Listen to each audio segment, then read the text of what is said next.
The night shift began the way it always did, quietly and without ceremony. The building settled into itself as the last daytime workers left, their voices fading down the stairwell, their footsteps dissolving into the city outside. The doors closed, the locks engaged, and the space exhaled. This was the moment the narrator preferred, when the building stopped pretending to be busy and became honest about what it was. Empty, fluorescent, and patient. The job was simple. Monitor the facility, log irregularities, make sure nothing broke, leaked, or caught fire before morning. The kind of work that existed only because something had to stay awake while everything else slept. The narrator had worked this shift for years and knew its rhythm intimately. Midnight passed, then 1, then 2. The hours slid by with familiar slowness, marked by coffee refills and the soft hum of ventilation. At 3:17 a.m., the clock on the wall ticked forward as expected. At 3:18 a.m., it did the same. Nothing felt wrong yet. The first sign was not visual, it was behavioral. The narrator checked the logs and noticed the entries felt repetitive, not in content, but in effort. Writing the time down required more attention than usual, as if the act itself were resisting completion. The pen paused longer between numbers. The hand hesitated, not from fatigue, but from a subtle uncertainty about whether the action needed to be finished at all. At 3:41 a.m., the coffee machine finished brewing and clicked into standby. The sound was loud in the empty room. The narrator waited for the next expected sensation, the familiar sense of the night beginning to loosen its grip, the barely noticeable shift toward morning that usually came before dawn. It never arrived. By 4 a.m., the clocks still moved, but the night did not. The windows remained dark in the same way they had been hours earlier. Not deeper, not lighter, just unchanged. Outside, the parking lot lights cast identical shadows, frozen in position. No birds, no distant traffic surge. The city felt paused between intentions. The narrator checked their phone. The time updated correctly. Messages loaded. Weather apps promised a sunrise that should have already begun. Everything insisted that morning was on its way. Nothing demonstrated it. "Everything okay?" the voice asked. "Yes," the narrator replied, then hesitated. "It's just, is it still night for you?" There was a pause. Not confusion, calculation. "Yes," the voice said. "It's still night." "When does morning start?" the narrator asked. Another pause, slightly longer. "Soon," the voice replied, satisfied. The call ended without farewell. The narrator stood and walked the usual route through the building. Hallways unchanged, offices empty. Motion sensors reacted appropriately. Lights turned on and off as they should. The building was functioning perfectly. That, more than anything, made the unease grow. If something had been broken, it could have been fixed. This felt intentional. At 5 a.m., the narrator marked the log again. The entry looked identical to the previous one, except for the time. The handwriting had begun to drift, stretching slightly, as if filling space rather than recording information. The sense of waiting deepened. Not boredom, expectation without object. Morning had always been a transition, a handoff, Someone else arrived. Responsibility shifted. The narrator could leave. That structure gave the night its shape. Without it, the shift felt incomplete, suspended in the act of being worked. At 5:32 a.m., an automated system alert appeared on the monitor. Not an error, a reminder. Night shift in progress. The message refreshed every 60 seconds. The narrator checked the schedule. It listed the shift as ongoing. No end time. The relief worker's name was still present, but grayed out, as if not yet applicable. The system did not consider the shift overdue. It considered it active. Outside, the sky remained unchanged.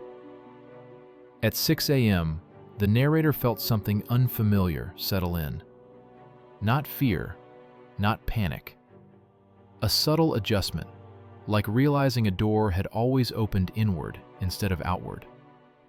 The idea that the shift would end began to feel optional, less like a certainty and more like a preference. The building hummed steadily, unconcerned. At 6:14 a.m., the narrator caught themselves thinking, not for the first time, that there was no urgent reason for morning to arrive. Nothing required it. The building was safe. The systems were stable. The night was being handled. The thought lingered longer than it should have. The clocks continued to tick.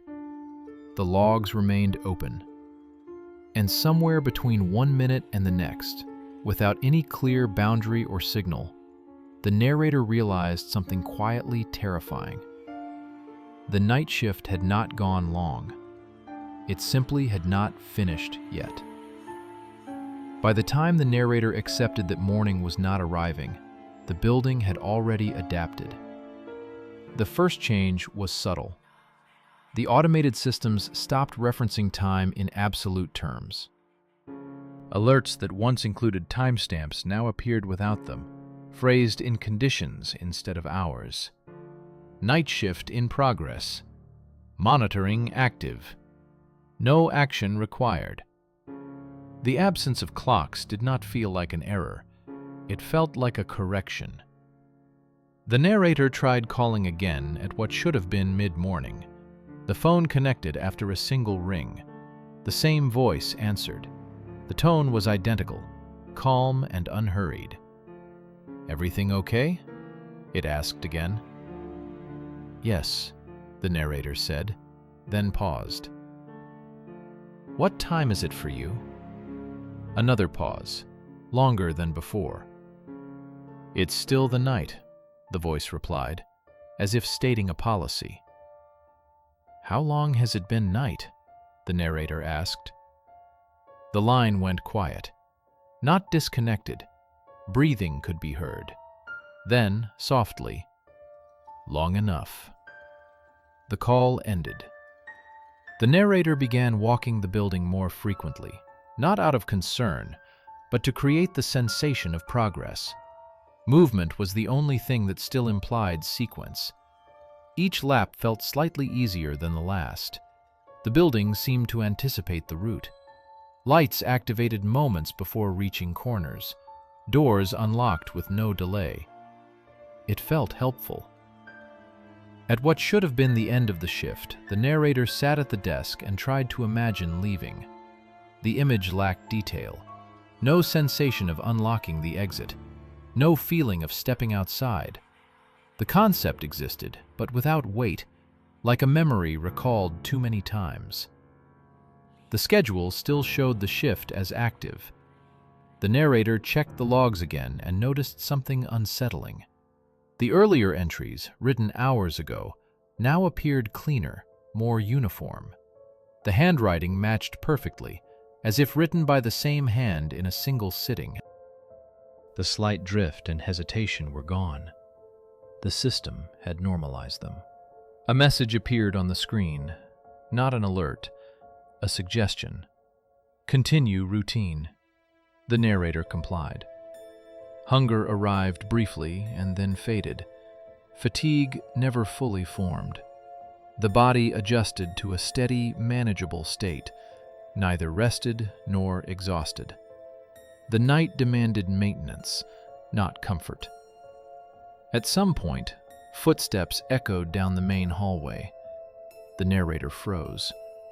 They were not alone. The sound was unhurried, familiar, the rhythm of someone who knew the building well. When the figure came into view, the narrator felt a wave of relief that bordered on gratitude. It was another night worker. Same uniform, same posture, eyes alert, expression neutral. "I thought you were relief," the narrator said. The other worker tilted their head slightly. "I am," they replied. "What time is it?" the narrator asked.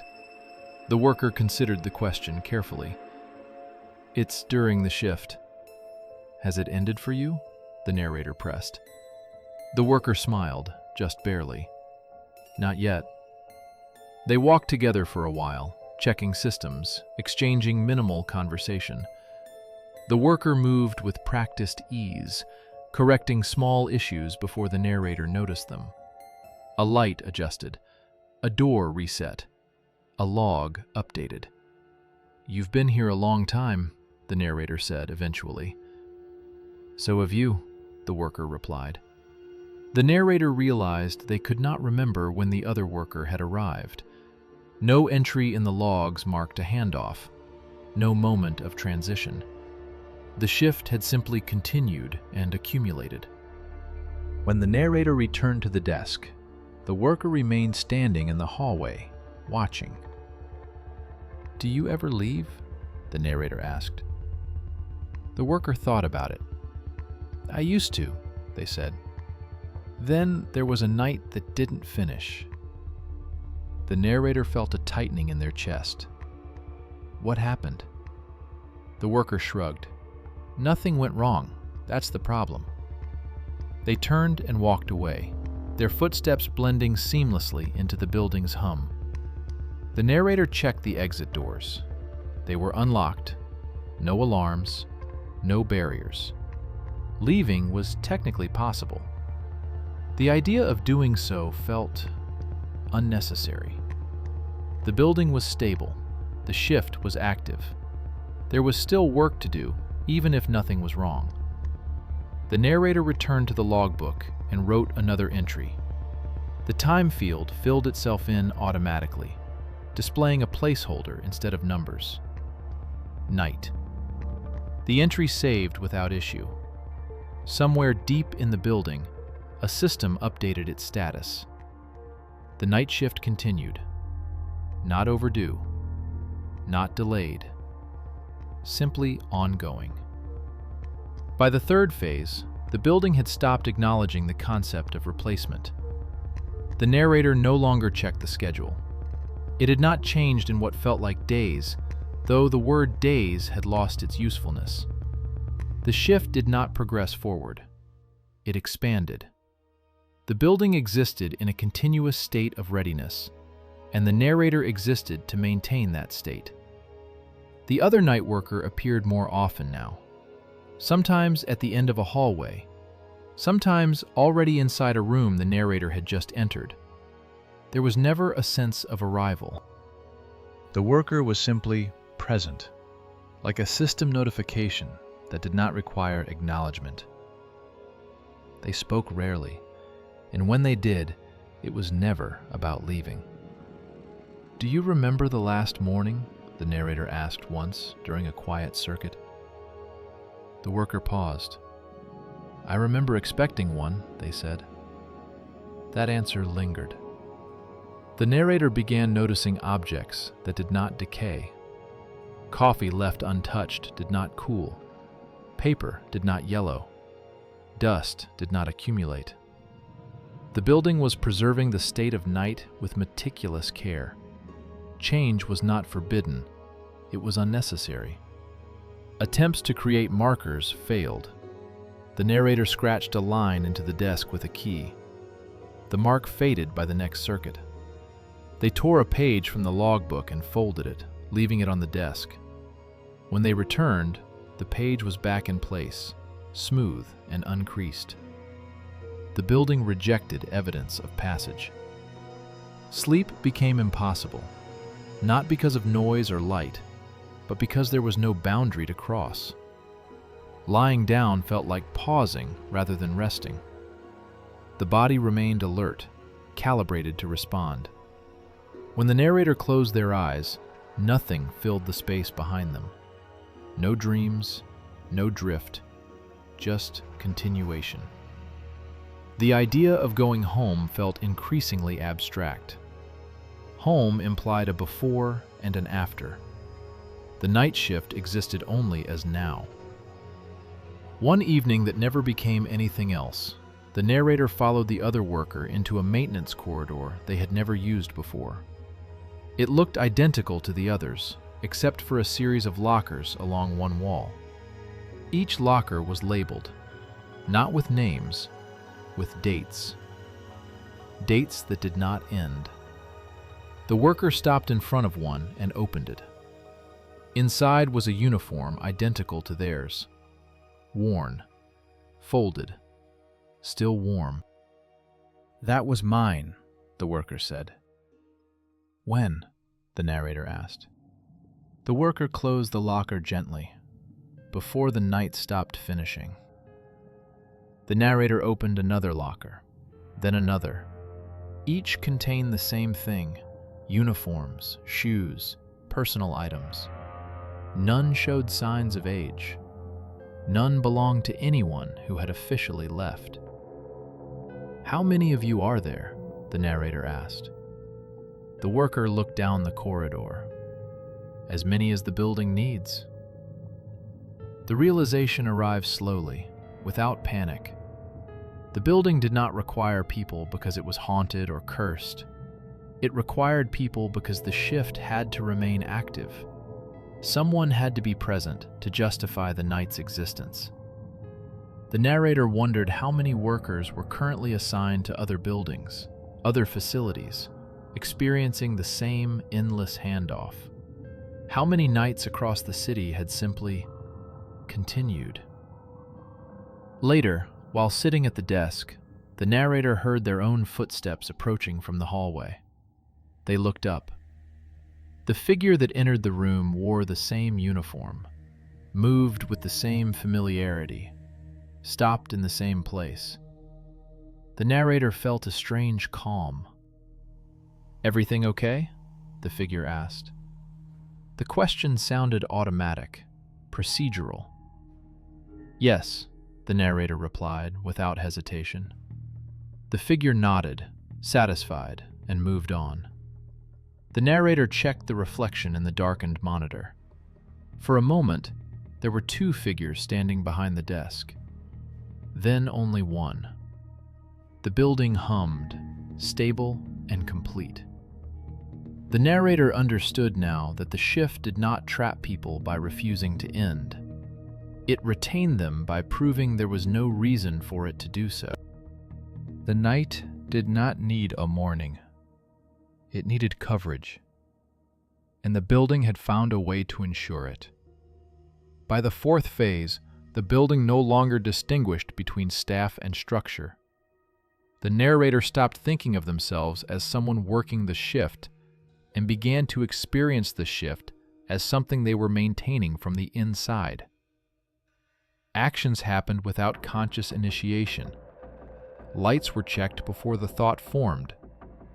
Logs updated themselves, and the narrator recognized the handwriting as their own only after seeing it. The building anticipated needs now. Doors unlocked a second early. Systems adjusted without prompts. The narrator felt an odd sense of gratitude toward it, as one might toward a coworker who quietly handled tasks before they became problems. The other workers appeared less frequently, but their presence felt closer. Sometimes a reflection lingered longer than expected. Sometimes a voice responded from a room that should have been empty.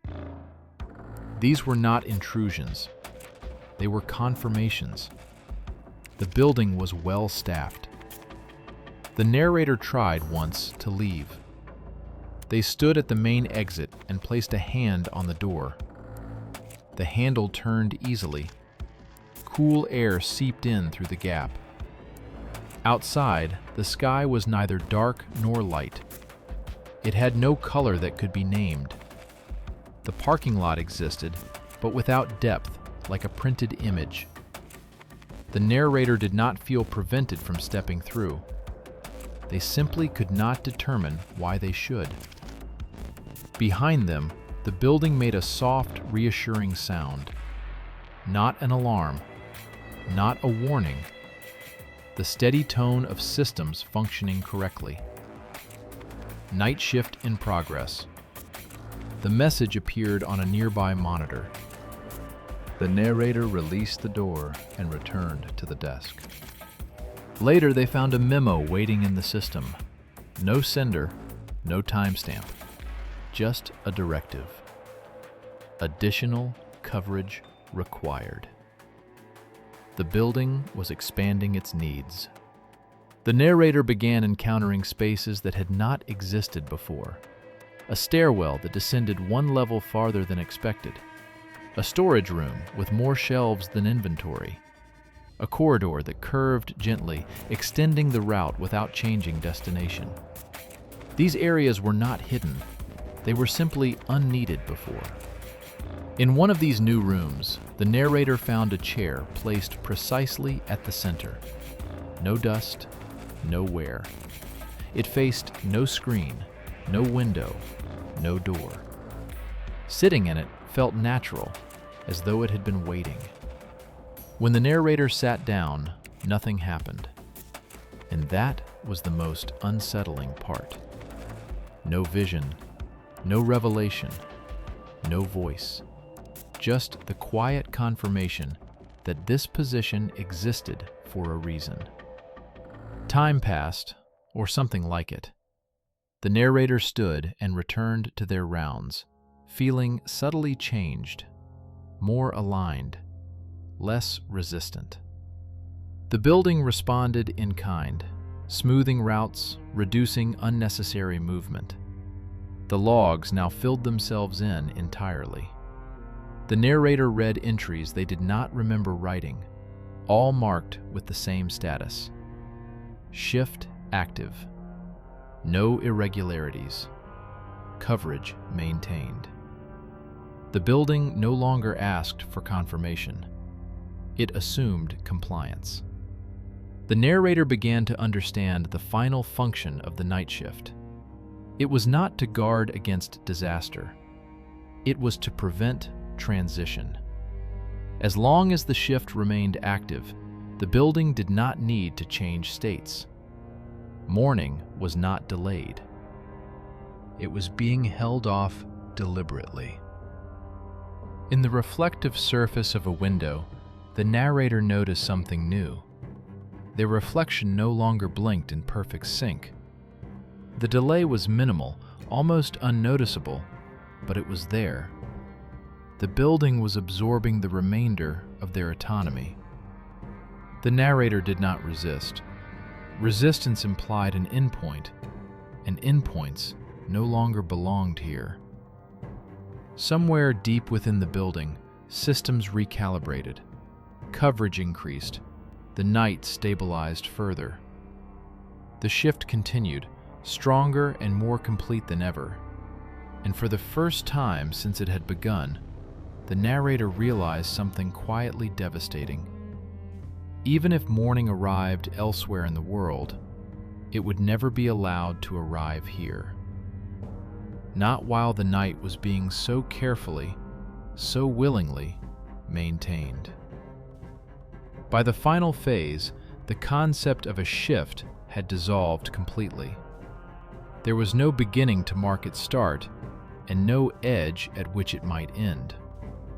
The narrator no longer counted how long they had been inside the building, because duration required comparison, and there was nothing left to compare against. The building existed in a sustained state of night, and the narrator existed as one of its stabilizing elements. They did not feel trapped.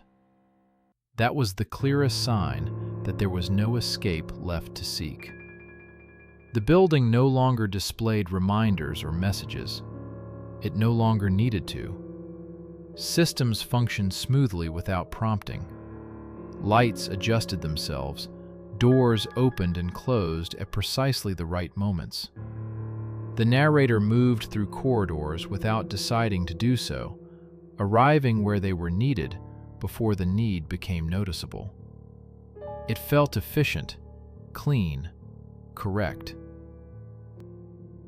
Occasionally, fragments of the outside world surfaced. A memory of sunlight through a window. The sensation of leaving work after a long night. These fragments carried no emotion. They felt like outdated procedures that no longer applied to the current version of reality.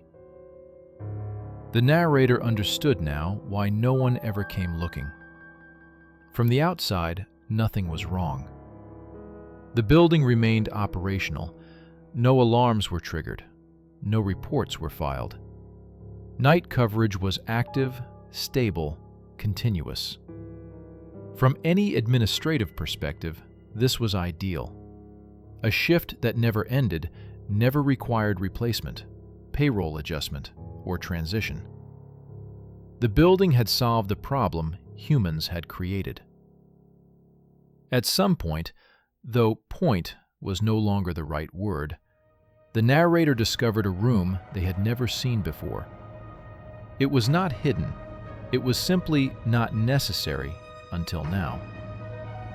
The door opened onto a control space with no screens, no switches, no interfaces. Just a wide window overlooking the interior of the building from a height that should not have been possible. From there, the narrator could see everything. The corridors, the offices, the routes that looped and extended, the places where other night workers moved slowly, methodically, without urgency. Some stood still for long periods, positioned like fixtures. Others walked the same paths repeatedly, maintaining balance. They were not suffering. They were assigned. The narrator felt no shock at the sight, only recognition. This was what full coverage looked like. A chair waited near the window. The same chair from the other room, identical in every detail. Sitting in it felt inevitable. From this position, the narrator no longer needed to walk the building. Their presence here was enough. The systems adjusted instantly, redistributing movement elsewhere. The building responded with a subtle deepening of its hum, as if acknowledging a final configuration. For the first time since the night had stopped finishing, the narrator felt something settle completely. Not relief, resolution. They understood now that the night shift had never been about guarding against intrusion or disaster. It existed to keep the building in a state where change could not occur. As long as night continued, nothing needed to progress. Nothing needed to be concluded. Morning represented accountability. Morning meant review, turnover, scrutiny. It meant someone would ask whether the night had been worth it, whether it had accomplished something, whether it should continue. The building had removed that question. The narrator no longer tried to remember their life before the shift. That version of them was unnecessary to the function they now served. Identity, like time, was a tool meant for transitions. And transitions were precisely what the building had learned to avoid. Somewhere far beyond the walls, the world still moved forward. Sunrises happened. Days ended. People came and went from jobs that finished when they were supposed to. None of that threatened this place. This building did not exist in opposition to the world. It existed outside its schedule. The narrator looked out over the quiet interior and realized there would be no moment when they became something else. No instant of loss or transformation. They had not been taken. They had been kept. The chair supported them perfectly. The room remained still. The building functioned. If someone new were assigned to night coverage one day, they would arrive without understanding why the shift felt so easy, so complete. They would notice how nothing ever seemed wrong, how the systems never failed, how the night never quite gave way to morning. They might wonder about it, briefly, and then the building would adjust. The narrator closed their eyes, not to sleep, but to remove the last unnecessary habit. Darkness made no difference here. Night was already absolute, not in absence of light, but in absence of ending. The shift did not continue because it was unfinished. It continued because it had reached its final, perfect state. Fully staffed, fully stable, forever active.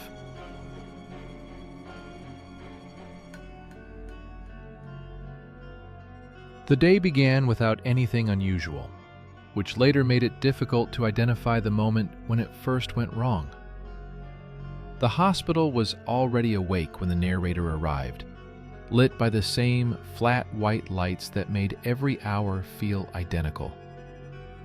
Screens glowed behind reception desks, printers hummed. The electronic queue system scrolled patiently through names, times, and room numbers. Everything was working. That was the problem. The narrator's job placed them close to the system, but not inside it. Close enough to notice patterns. Close enough to feel when something shifted. They oversaw patient flow, scheduling conflicts, intake confirmations.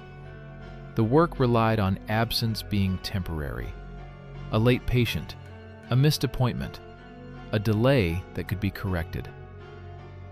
At 8:10 a.m., the first name was called. No one stood up. This happened often. People missed their slot. Phones buzzed. Someone apologized and hurried forward. The narrator waited for the normal rhythm to resume. It didn't. The system waited 30 seconds, then called the name again. Same result. A small indicator appeared beside the entry. No response. The appointment status changed from in progress to completed. Completed without anyone entering the room. The narrator frowned but did not intervene. The system sometimes auto-closed appointments when patients failed to check in.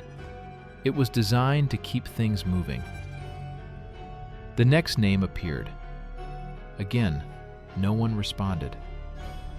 The waiting area was not empty. People sat scrolling on phones, staring at walls, sipping coffee. They simply were not the people being called. The narrator checked the list. The names were real, familiar. Patients who had confirmed the day before. Some had been coming weekly for months. A third name was called. Nothing. The narrator approached the desk. Did they reschedule? They asked. The receptionist glanced at the screen. No, she said. It says they were seen. Seen by who? The receptionist hesitated. By the doctor. The narrator looked toward the exam rooms. Doors were closed. Hallways quiet. No movement corresponding to those appointments. No charts being carried. No patients returning to the waiting area. Should we flag this? The narrator asked. The receptionist shook her head. The system didn't flag it. That ended the conversation. By mid-morning, the pattern had repeated 6 times. Each appointment was called. Each patient failed to appear. Each visit was logged as completed. Notes populated the records automatically. Routine language, normal findings, recommendations for follow-up. The narrator opened one of the charts. Vital signs were present: blood pressure, heart rate, temperature, all within acceptable ranges. A brief complaint was listed: mild discomfort, fatigue, stress-related symptoms, the kind of language that applied to anyone. Patient tolerated visit well. The narrator closed the chart. They began watching the waiting area more closely, matching faces to names, noticing who had not arrived. Some of the missing patients should have been obvious. One was a man who always wore a bright jacket. Another was an elderly woman who asked the same question every visit. They were not late. They were not there. At noon, the narrator called one of the patients directly. The phone rang twice and went to voicemail. No message indicated the number was disconnected. No automated warning, just unanswered ringing. They tried another. Same result. A third. Same. The narrator checked emergency contact information. A spouse's number, a daughter's number. All rang, all unanswered. None returned calls. The system did not register concern. The appointments continued. By early afternoon, doctors began leaving exam rooms looking rested rather than rushed. Their schedules showed full days, but they were ahead. No one complained. No one questioned the efficiency. One doctor remarked casually, "Patients have been very cooperative today."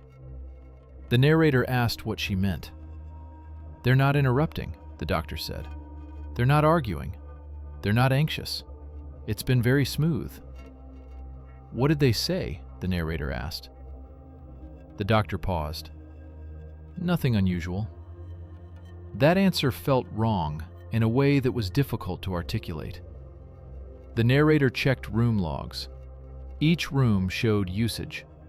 Doors opened, doors closed. Timestamps aligned perfectly with appointments. The rooms had been occupied, but not by bodies. Late in the day, the narrator noticed something else.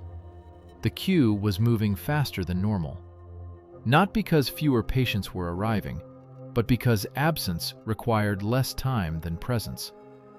No small talk, no questions, no delays.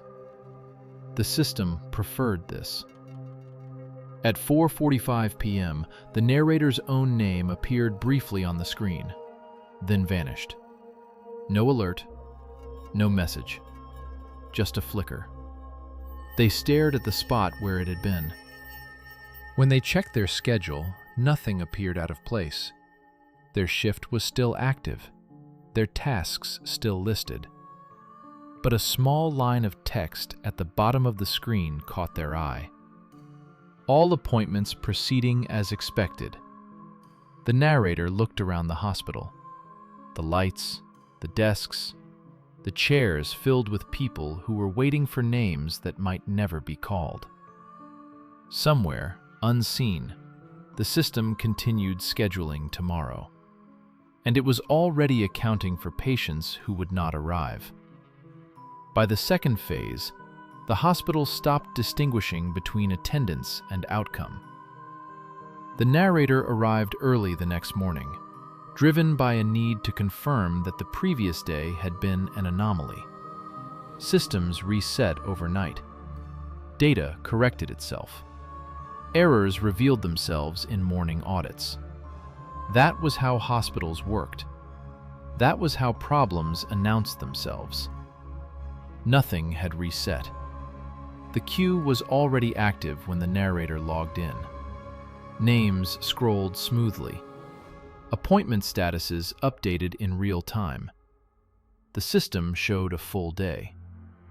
The waiting room, however, told a different story. Fewer people sat in the chairs than the schedule implied. Entire clusters of appointments were unrepresented physically. No one appeared confused. No one complained about missing patients. The absence had blended into the routine. The narrator opened several charts from the previous day. Follow-up instructions had already been acknowledged. Prescriptions had been sent. Test results were pending, as if samples had been collected and were moving through the lab. The labs confirmed it. Results were appearing for blood work that had never been drawn. Imaging reports were being finalized without scans. Each entry carried the correct metadata: timestamps, technician IDs, machine references. The system was not fabricating data. It was completing a process. The narrator confronted a lab technician during a brief lull. "Did you run these tests?" they asked, pointing to a screen. The technician squinted. "According to this, yes." "Do you remember the patient?" The technician shook her head. "Not really. Busy day." "But you ran the sample." The technician hesitated. "If it's here, I must have." The narrator felt a tightening behind the eyes.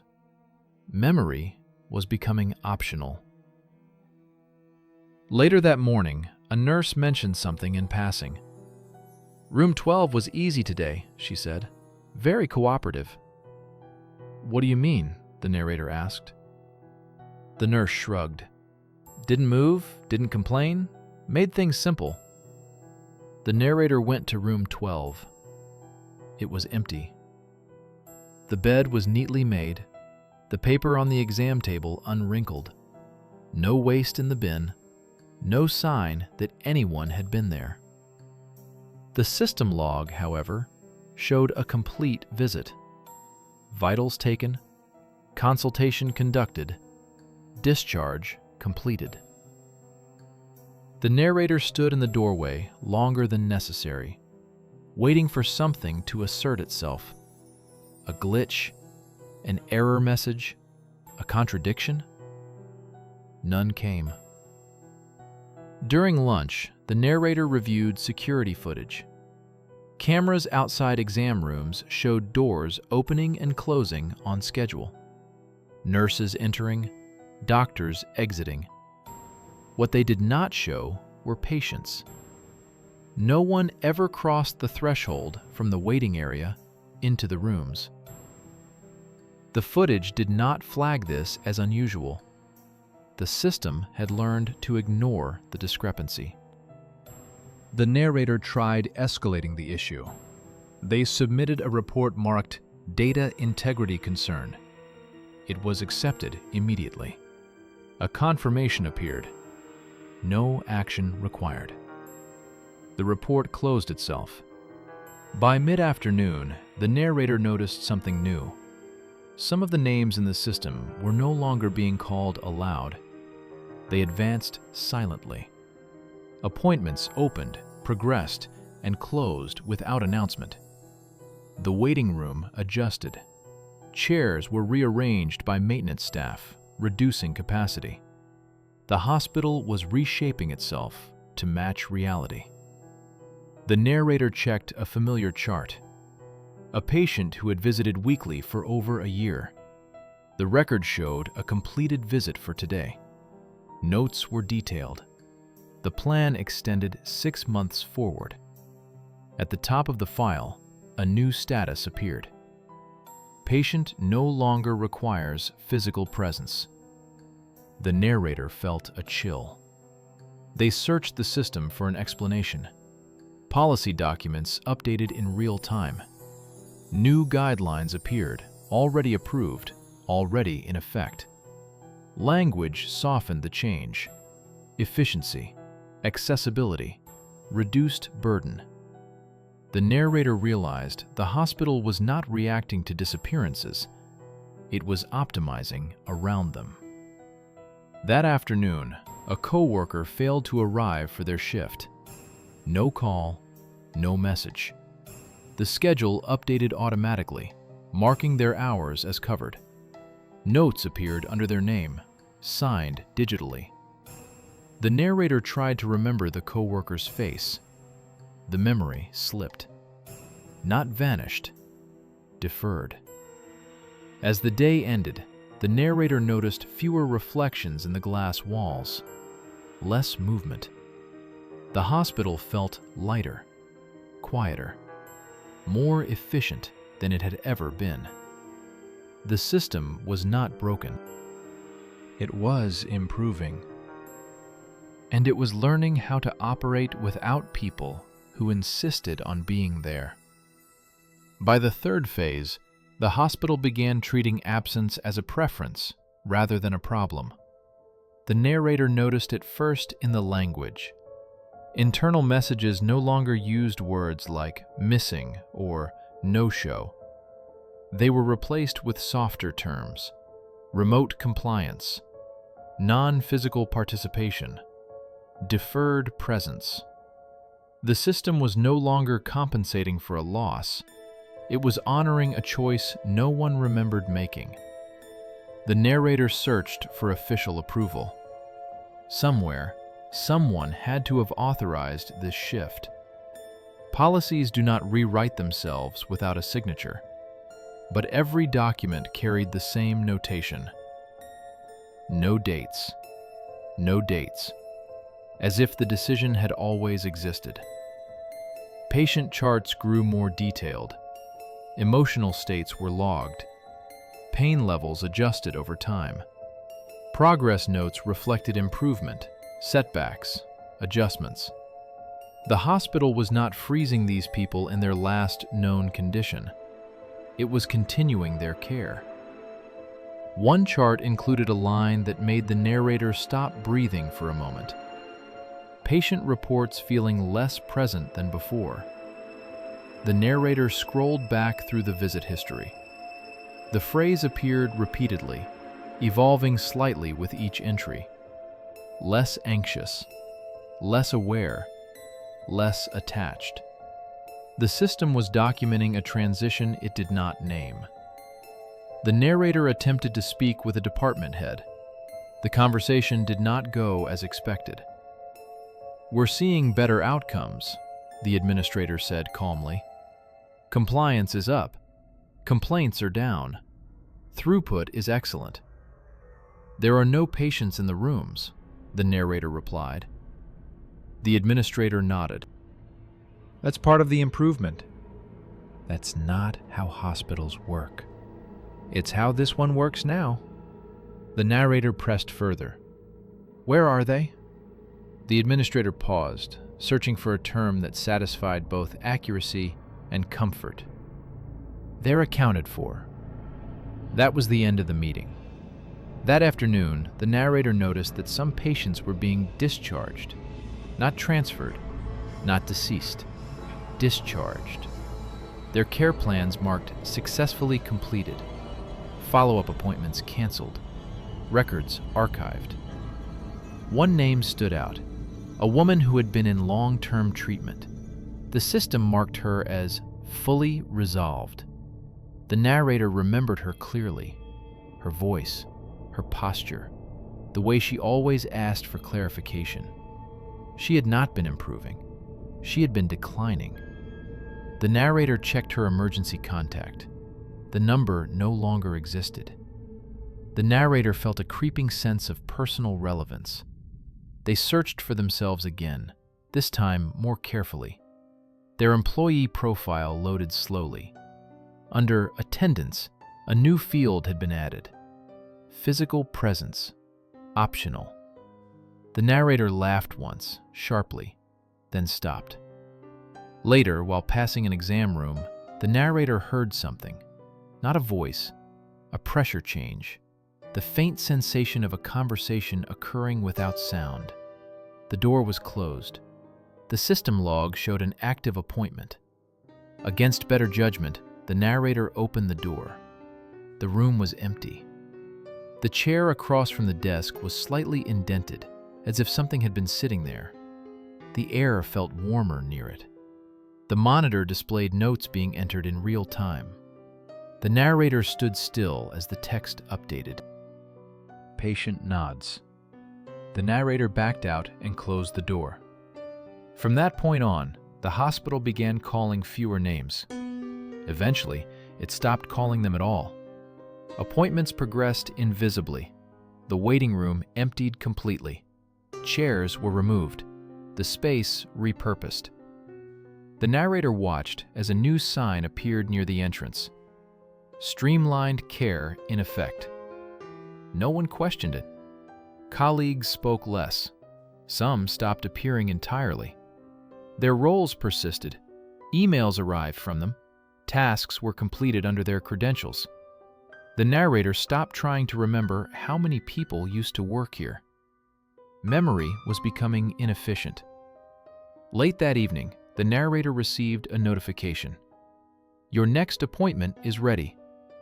There was no patient name attached, just a room number.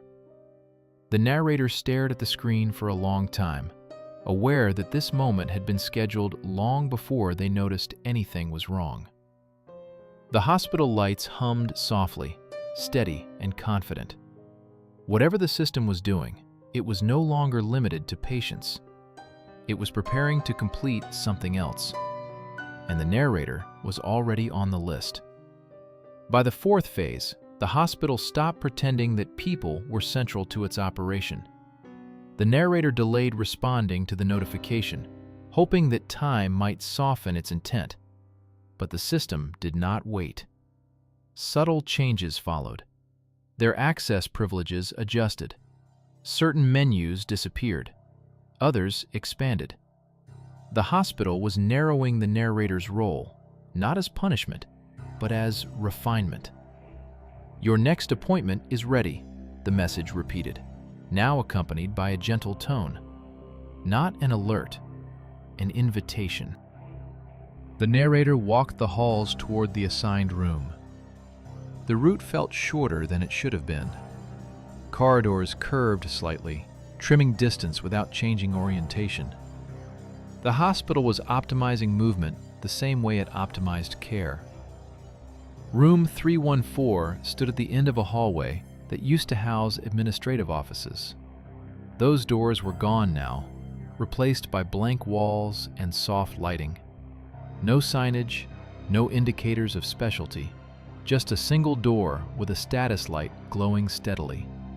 Active. Inside, the room looked familiar but simplified.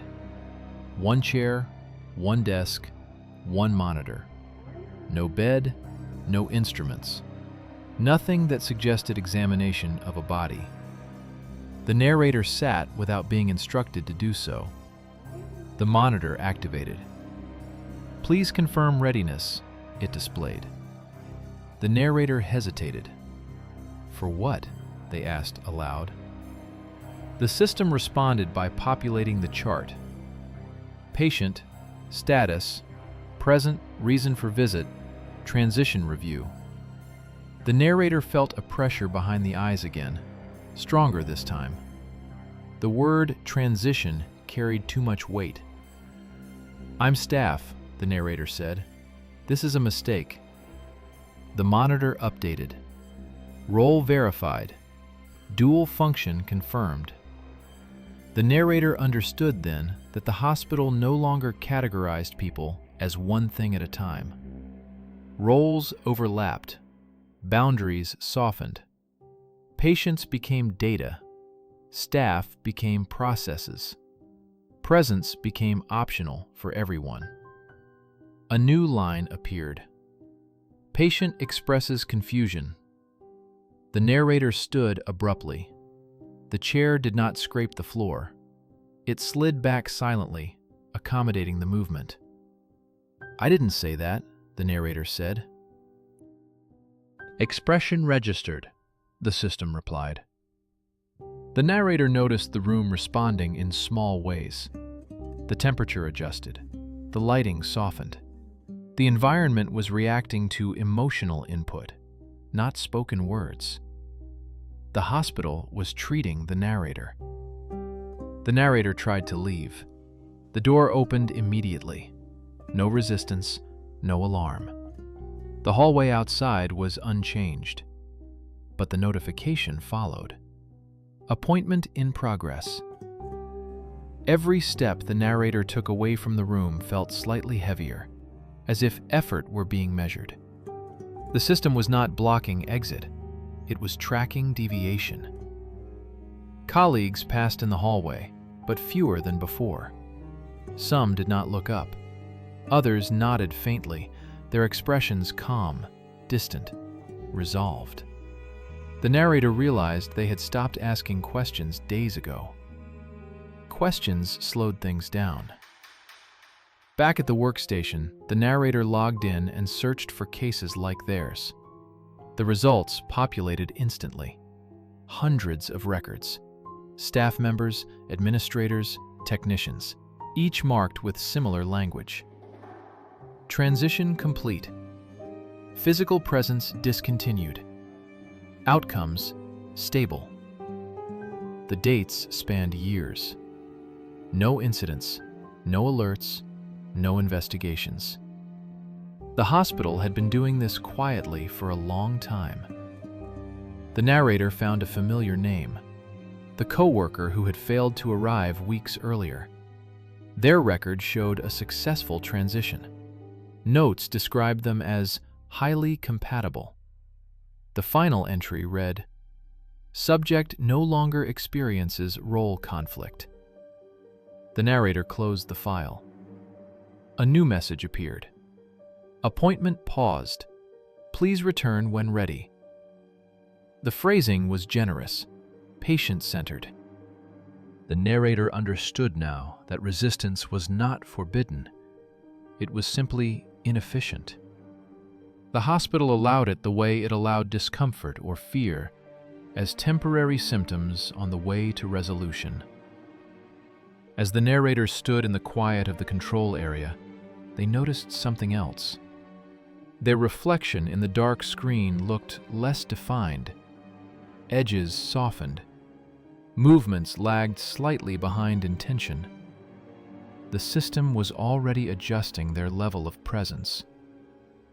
The narrator thought about leaving the hospital entirely, walking out the front doors, never returning. The idea formed cleanly, logically. But when they tried to imagine themselves outside, the image failed to load. No street, no sky, no sense of continuation. Only absence. The hospital, at least, still recognized them. Another notification appeared. Appointment resuming. This time, the narrator did not ignore it. They stood and walked back toward room 314, aware that this was not a decision so much as the completion of a process that had been underway since the first name was called into an empty waiting room. The system was not trying to erase people. It was relieving itself of the burden of bodies. And the narrator was about to learn what care looked like when no one was required to be fully there anymore. By the fifth phase, the hospital no longer registered the narrator as a problem to be solved. Room 314 greeted them as if no time had passed. The status light shifted from active to stable the moment they crossed the threshold. The chair adjusted itself before they sat. The monitor resumed the chart without delay. Appointment resumed. The narrator felt an odd sense of relief. Not comfort, not safety. Relief, like stepping into a role that had been waiting patiently. The chart updated. Patient complies. "I'm not a patient," the narrator said, quietly now. The system did not contradict them. Role convergence confirmed. The words felt heavy, but not incorrect. The room changed in response. Not visually, functionally. The narrator became aware of information flowing through them rather than toward them. Schedules, outcomes, Metrics. The hospital's awareness brushed against their own thoughts, not intrusively, but efficiently.